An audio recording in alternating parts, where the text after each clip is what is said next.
දේව වරප්‍රසාදයෙන් පිරි සුබ දවසක්. දවසේ ශුද්ධ ලියවිලි මෙනෙහි කිරීම. එළිදරව් පොතේ 3 වෙනි පරිච්ඡේදයේ 20 වෙනි පදය.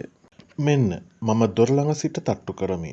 යමෙක් මාගේ හඬ අසා දොර අරින්නේ නම් මම ඇතුළු වී ඔහු සමග කෑම කන්නෙමි. ඔහුද මා සමග කෑම කන්නේය.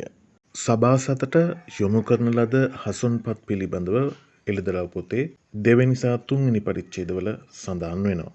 මෙයින් 7 වෙනි සභාව ලවෝදිකයේ සභාව යනුවෙන් හඳුන්වන අතර ඒ සභාවට යොමු කරන ලද හසුන විශේෂයෙන් 3 වෙනි පදයේ 14 වෙනි පදයේ සිට 21 වෙනි පදය දක්වා අපිට කතා කරනවා. ඇල්මැරුණු සභාවක් හැටියට හඳුනගන්න මේ සභාවට ඒ සභාව නැවත යථා තත්ත්වයට පත්වීමට ගත යුතු පියවර මේ හසුන් පතේදීම සඳහන් කරන අතර අපි විශේෂයෙන් දකිනවා 20 වෙනි පදයේ ජේසුස් වහන්සේ කියනවා උන්වහන්සේ දොර ළඟ සිට තට්ටු කරනවා යම් කිසි කෙනෙක් හඬ අසා දොර ඇරියොත් උන්වහන්සේ ඇතුල් වෙනවායි කියලා.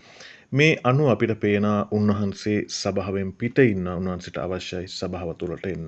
ඉතින් මෙන්න මේ විදියට අද වර්තමාන සභාව උන්වහන්සේ ඇතුළට ගත යුතු තත්ත්වයක ඉන්නවද එහෙම නැත්නම් උන්වහන්සේ ඇතුළේ ඉන්නවද උන්වහන්සේ පිට ඉන්නවද කියන එක හඳුනා ගන්න ඕන. මේක සභාවකට යොමු කරත් පුද්ගලික වශයෙන් ඔබටත් මටත් අදාළ කරගන්න පුළුවන්. කල්පනා කරන්න උන්වහන්සේ ඔබේ ඇතුළේද ඉන්නේ එහෙම නැත්නම් ඔබෙන් පිටද ඉන්නේ. කෙසේ නමුත් උන්වහන්සේ ඉල්ලීමක් කරනවා නැත්නම් උන්වහන්සේට අවශ්‍යයි ඔබ තුළට ඔබේ හදවත තුළට ඔබේ සභාව තුළට පැමිණෙන්න.